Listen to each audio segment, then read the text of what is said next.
Welcome to టీ10. నేను మీ Sundar. West Bengal ఎన్నికల పరిణామాలపై మాట్లాడడానికి ఈ రోజు మన స్టూడియోలో ఉన్నారు ప్రముఖ విశ్లేషకులు కేవీఎస్ఎన్ రాజు గారు. ఆయనతో మాట్లాడదాం. నమస్తే రాజు గారు. నమస్కారం. రాజు గారు, పశ్చిమ బెంగాల్లో ఇంకా ఫైనల్ వర్డిక్ ఏదైతే ఫలితాల విడుదల కావాల్సిన కంప్లీషన్ ఇంకా కొద్దిగా టైం కూడా ఉంది. ఇంకా ఎలక్షన్ కమిషన్ ప్రకటించలేదు అని మెజారిటీ బీజేపీకి ఉంది అని ఇప్పుడే మనం మీడియాలో చూస్తున్నాం. టీఎంసీ ఆఫీసుల పైన దాడులు, లెనిన్ విగ్రహం పైన దాడి. ఎట్లా చూడాలి పరిస్థితి? ప్రజాస్వామిక పద్ధతులు ఇవి.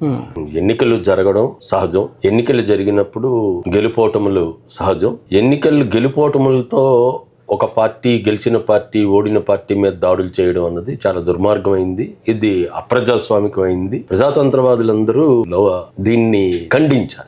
ఎన్నికలలో గెలుపోటములతో సంబంధం లేకుండా పార్టీలు గెలిచిన పార్టీ సంబరాలు చేసుకోవడం సమంజసం. ఓడిన పార్టీ ఎందుకు ఓడిందని రివ్యూ చేసుకోవడం సమంజసం. కానీ గెలిచిన పార్టీ ఓడిన పార్టీ మీద లేదు, గెలిచిన పార్టీ శ్రేణులు ఓడిన పార్టీ శ్రేణుల మీద, ఓడిన పార్టీ ఆఫీసుల మీద లేదు, ఇతరత్ర విగ్రహాలను ధ్వంసం చేశారన్నది కూడా వస్తుంది.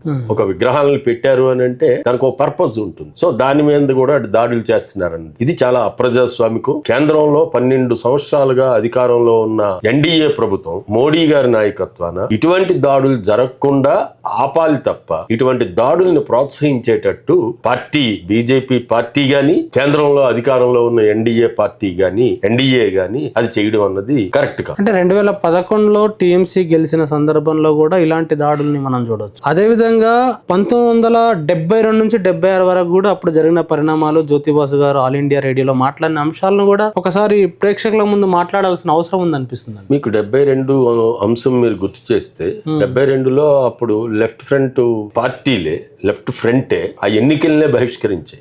అది కాంగ్రెస్ నేతృత్వాన సిద్ధార్థ శంకర్ రే చేసిన దాడులు వాటి మీద. కానీ దానికి పరిణామం ఏమైంది? 77లో లెఫ్ట్ ఫ్రంట్ అధికారంలోకి రావడం కాకుండా లెఫ్ట్ ఫ్రంట్ చేపట్టిన చర్యల కారణంగా, ప్రజా సంక్షేమ కార్యక్రమాల కారణంగా ప్రపంచ చరిత్రలోనే, భారతదేశ చరిత్రలోనే ఒక పార్టీ 7 పర్యాయాలు కంటిన్యూస్ గా గెలవడం అన్నది జరగలేదు. అప్పుడే జరిగింది. అంటే 7 కంటిన్యూస్ గా 77 నుంచి 2011 వరకు. 2011లో తృణమూల్ కాంగ్రెస్ మమతా బెనర్జీ నాయకత్వాన లెఫ్ట్ ఫ్రంట్ ఓడించి అధికారంలోకి వచ్చింది. ఇప్పుడు మూడోసారి కూడా అధికారంలోకి కొనసాగగలిగింది. కానీ 4వసారి ఇప్పుడు బీజేపీ అధికారంలోకి రాబోతుంది. ఇవి ప్రజాస్వామ్యంగా జరిగే ఎన్నికల్లో ఇది సహజ పరిణామం. ఒకరు గెలవడం, ఒకరు ఓడిపోవడం అన్నది, ఇద్దరు గెలవడం అన్నది సాధ్యం కాదు. కాబట్టి ఒకరు గెలవడం అన్నది సహజం. అందువలన దాడులు చేయడం అన్నది 2011లో కూడా ఇది మీరు అన్నట్టు అప్పుడు సిపిఎం కార్యాలయాల మీద, లెఫ్ట్ అండ్ డెమోక్రాటిక్ ఫ్రంట్ మిత్రుల కార్యాలయాల మీద, వీటి మీద తృణమూల్ కాంగ్రెస్ వాళ్ళు చేశారని చెప్పారన్నారు. అది ఖండించిందే. కానీ ఇప్పుడు 2026లో ఇప్పుడు జరిగినప్పుడు ఈ ఎన్నికల్లో బీజేపీ గెలిచింది కాబట్టి మేము దాడులు చేయడం లేదు. 2011లో తృణమూల్ కాంగ్రెస్ చేసిన దాడులు మేము ప్రతిదాడి చేస్తున్నాం అన్నది కేంద్రంలో అధికారంలో ఉన్న పార్టీ ఖచ్చితంగా ఇది చెయ్యకూడని విషయం. అదేవిధంగా వెస్ట్ బెంగాల్లో ఏదైతే ఇప్పుడు బీజేపీకి సింగిల్ లార్జెస్ట్ పార్టీగా అవతరించింది, పూర్తి మెజారిటీ కూడా దానికి వచ్చినట్టు స్పష్టంగా కనిపిస్తుంది. ఎట్లా విశ్లేషించుకోవచ్చు ఈ విజయాన్ని, బీజేపీ విజయాన్ని? మోడీ మార్క్ విజయంగా మాట్లాడుకోవచ్చు.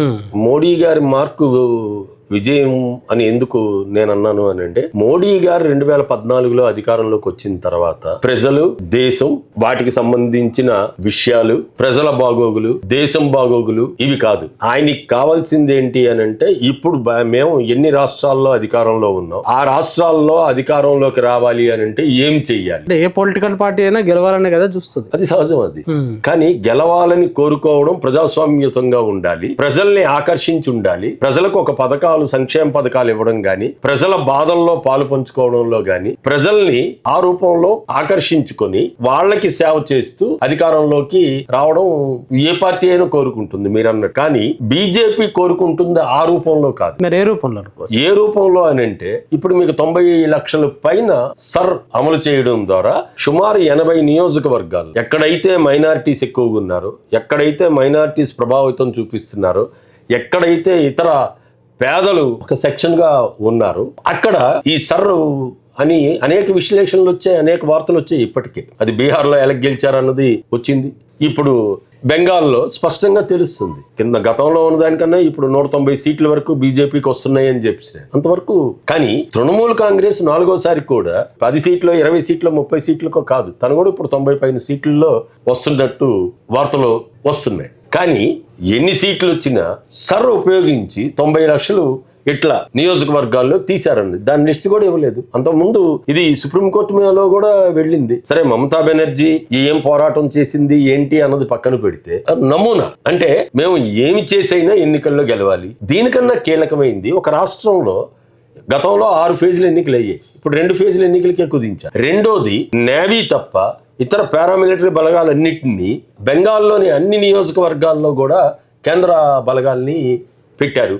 అంటే కేంద్ర బలగాల్ని ఉపయోగించి ఈ ఎన్నికల్లో లాభపడాలని, సర్ను ఉపయోగించి లాభపడాలని, ఇవి అసహజమైనవి, చేయకూడనివి ప్రజాస్వామ్యంలో. కేంద్ర పారామిలిటరీ బలగాలు అన్నది ఎక్కడైతే గొడవలు జరుగుతాయో ఆ గొడవలను ఆపడానికి పెట్టాలి. కానీ విపరీతంగా డంప్ చేశారు, అవసరానికి మించి డంప్ చేశారు అని అంటే ఇది దేనికి నిదర్శనం? ఇది ఒక భాగం. రెండోది నేను చెప్పిన సర్. అసలు మూడోది, మీరు బెంగాల్లో ఏం చేయదలుచుకున్నారు? మీరు 12 ఏళ్ళు కేంద్రంలో అధికారంలో ఉన్నారు. మరి మీరు బెంగాల్ ప్రజల్ని మీరు గెలుచుకోవాలి అని అంటే, బెంగాల్లో మీరు రాష్ట్రంలో అధికారంలో రావాలి అని అంటే బెంగాల్ ప్రజలకు మీరు ఏమి ఇచ్చారు అవి చెప్పాలి. మేము కేంద్రంలో అధికారంలో ఉన్నాం, మీ రాష్ట్రంలో మాకు అధికారం ఇస్తే మేము ఇంకా మీకు ఇన్ని చేస్తాం, ఆ రూపంలో వెళ్ళాలి. కానీ ఇవి మోడీ మార్కు పనులు అని అంటే ఎన్నికల్లో ఆయన మాట్లాడే భాష. నెక్స్ట్ మీరు చూస్తే 2014 తర్వాత ఒక విధంగా ఎన్నికల్లో ఏం వాడుతున్నారు మోడీ గారు? మతం. అసలు మతం మాట్లాడకూడదు అన్నది కదా, మత ద్వేషాలు పెంచకూడదు అన్నది కదా, దేవుణ్ణి తీసుకురాకూడదు అన్నది కదా మన రాజ్యాంగంలో చెప్తుంది, ఎన్నికల కమిషన్ ఎన్నికల నిబంధనలో చెప్తుంది. కానీ ఆయన మీద లేవు. అంటే ఎలక్షన్ కమిషన్ కూడా ఈ రూపంలో దాన్ని వాళ్ళ గెలుపుకి ఒక పద్ధతిగా. ఇది కాక మనం చూస్తున్నాం సిబిఐ, ఐటీ, ఈ దాడులు ఎవరి మీద ఎన్ని చేస్తున్నారు అన్నది చూసాం. నేను మొన్న రీసెంట్ గా 7 రాజ్యసభ ఎంపీలు ఆప్ ఏమైంది? వాళ్ళని ముందు రోజు సిబిఐ రైడ్ అన్నారు, ఈడీ రైడ్ అన్నారు, రైడ్ అయిపోయింది. మరుసటి రోజు ఆప్ రాజ్యసభ పక్షం బీజేపీలో కలిసిపోయిందని చెప్పి. సో అంటే నేను ఏ పద్ధతిలోనైనా అనుసరిస్తాను, ఏ పద్ధతి ద్వారానైనా నేను అధికారంలోకి వచ్చేటట్టు చేస్తానన్నది తప్ప ఇప్పుడు బెంగాల్లో కూడా అదే కనిపిస్తుంది మీకు. లేకపోతే ఈ చర్యలన్నీ దేనికి నిదర్శనం? ఇది ప్రజల్ని గెలుచుకున్నట్ట, బెంగాల్ ప్రజలు బీజేపీ పట్ల అనుకూలంగా వచ్చినట్ట అది చెప్పొచ్చు. ఇప్పుడు కేంద్ర మంత్రులు మాట్లాడుతున్నారు, బీజేపీ నాయకులు మాట్లాడుతున్నారు, మన తెలంగాణ నుంచి కూడా మాట్లాడుతున్నారు. కానీ వీళ్ళు మాట్లాడేది ఏముంది? మేము తెలంగాణలో కూడా అధికారంలోకి రాకపోతున్నాం. ఏం చేసి నువ్వు తెలంగాణకి ఏమి ఇచ్చి అధికారంలోకి చేస్తావు? రేపు 10వ తారీఖు ప్రధానమంత్రి గారు వస్తున్నారు తెలంగాణకి. మరి ఏం చేస్తున్నారు? ఏమి ఇస్తారు మీరు? మీరు ఒక జాతీయ పార్టీ ఇక్కడ ఇమ్మని చెప్పారు, ఆ జాతీయ ప్రాజెక్ట్ గా దీన్ని గుర్తిస్తారా? మీరు దేన్ని గుర్తిస్తారు? లేదు, మీకు ఇక్కడ కొన్ని రాష్ట్ర ప్రభుత్వం అడుగుతుంది, వాటికి చేయండి. లేదు, తెలంగాణ ప్రజలకి ఏం చేస్తారన్నది మీకు వస్తే అది ఉపయోగపడు. కానీ ఆ రూపంలో మీకు బెంగాల్లో ఇవన్నీ ఇచ్చారన్నది ఎక్కడా లేదు. ఏ రూపంలో గెలిచారు అని అంటే ఇప్పుడు నేను చెప్పిన అనేక అంశాలు ఉన్నాయి, ఆ రూపంలో గెలిచారని భావించారు. రాజుగారు అదే విధంగా వాళ్ళు బెంగాల్లో మొట్టమొదటిసారి వాళ్ళ జనసంఘ్ను స్థాపించిన శ్యామా ప్రసాద్ ముఖర్జీ ఎవరైతే ఉన్నారో ఆయన సొంత గడ్డలో జెండా ఎగరేస్తామని జెండా ఎగరేసినారు.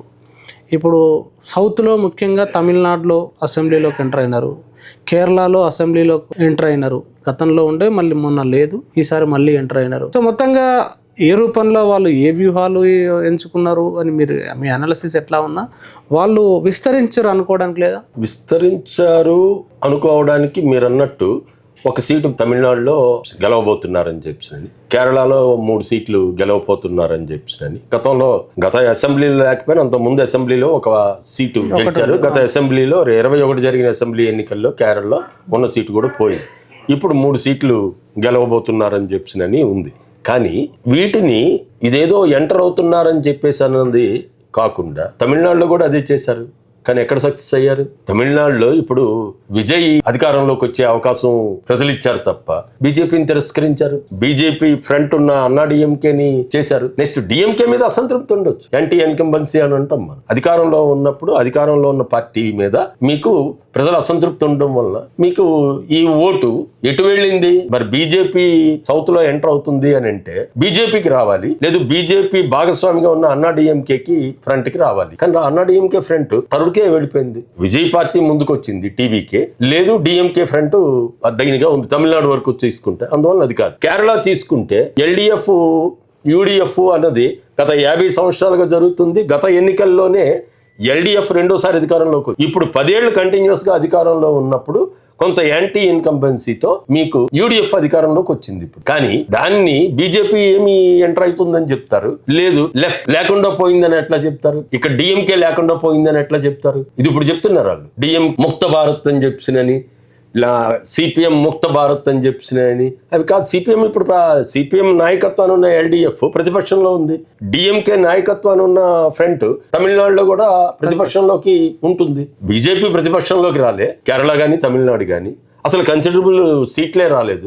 మరి మేము అడుగు పెట్టబోతున్నాం, అసలు తెలంగాణ మాదే, లేదు తెలంగాణ కాదు ఇప్పుడు మేము ఈ రెండు గెలిచామని చెప్తారా? తెలంగాణలో మీరు ఏం చేసి గెలుస్తాం అనుకుంటున్నారు చెప్పండి. నేను ఇందా చెప్పిన మా పాయింట్ కూడా అదే. మీరు ఏ రాష్ట్రంలోనైనా కేంద్రంలో అధికారంలో ఉన్నారు కాబట్టి ఏ రాష్ట్రంలోనైనా మేము అధికారంలోకి రావాలని కోరుకోవడం ఒక పార్టీగా సహజ లక్షణం. కానీ ఏం చేసి రావాలనుకుంటున్నారు అన్నది కీలకం. ఫైనల్ గా అండి, కాంగ్రెస్ సంబంధించి వాళ్ళు సౌత్ ఇండియాలో మేము గట్టి పట్టు అని చెప్పేసి వాళ్ళు ప్రచారం చేసుకుంటున్నారు. అటు కేరళ, అటు కర్ణాటక, తెలంగాణ 3 రాష్ట్రాల్లో కాంగ్రెస్ బలంగా ఉంది సౌత్ లో అనేది వాళ్ళు ప్రచారం చేసుకుంటే, ఇప్పుడు జరిగిన ఎలక్షన్లలో కేరళ తప్ప మిగతా అన్ని రాష్ట్రాల్లో బాగా దెబ్బతిన్నది కాంగ్రెస్ అని మరోవైపు అనాలిసిస్ వస్తుంది. ఎట్లా చూడాలి దీన్ని? కాంగ్రెస్ దెబ్బతిన్నది అని చెప్పడానికి ఎక్కడ అవకాశం లేదు. వాళ్ళకి ఒకే ఒక అవకాశం, వాళ్ళు ప్రతిపక్షంలో ఉన్నది కేరళలో, ఇప్పుడు అధికారంలోకి వచ్చారు. తమిళనాడులో డిఎంకేతో కలిసి అధికారంలో ఉన్నారు. ఇప్పుడు డిఎంకే అధికారాన్ని కోల్పోయింది కాబట్టి అందులో భాగంగా కాంగ్రెస్ కోల్పోయింది అని చెప్పి. బెంగాల్లో తృణమూల్ కాంగ్రెస్ మీద బీజేపీ గెలిచింది తప్ప కాంగ్రెస్ కి ఏం అక్కడ పట్టు లేదు. ఇప్పుడు కాంగ్రెస్ అక్కడ పోయిందని లేదు. ఒక్కటే కాంగ్రెస్ కి అనుకున్నది బీజేపీని ఓడించలేకపోయింది అన్నది కాంగ్రెస్ దగ్గర అస్సాం వరకు జరిగింది. అస్సాం వరకు తీసుకుంటే ఎస్, ప్రతిపక్షంలో ఉన్న కాంగ్రెస్ ప్రజలను ఆకర్షించలేకపోయింది. ప్రజల్ని ఆ రూపంలో తన వైపు తిప్పుకోవడానికి యాంటీ ఇన్కంబెన్సీని ఉపయోగించుకోలేని పరిస్థితుల్లో కాంగ్రెస్ ఉందన్నది వరకు కరెక్టే తప్ప మీకు అంతకు మించి కాంగ్రెస్ లేదు. వాళ్ళు మాట్లాడుతున్నారు ఏదైనా, రాహుల్ నాయకత్వం లేదు, అసలు ఇండియా బ్లాక్ లేదు. అవన్నీ రేపు 29 ఎన్నికల్లో ఇండియా బ్లాక్ ఉంటుందా ఉండదా అన్నది రాజకీయ పార్టీలు డిసైడ్ చేస్తే 2029లో ప్రజలు డిసైడ్ చేస్తారు. ఎందుకంటే 2024లో అదే చెప్పారు, మేము 14 ఇంత వచ్చాం, 19 ఇంత వచ్చాం, 2024లో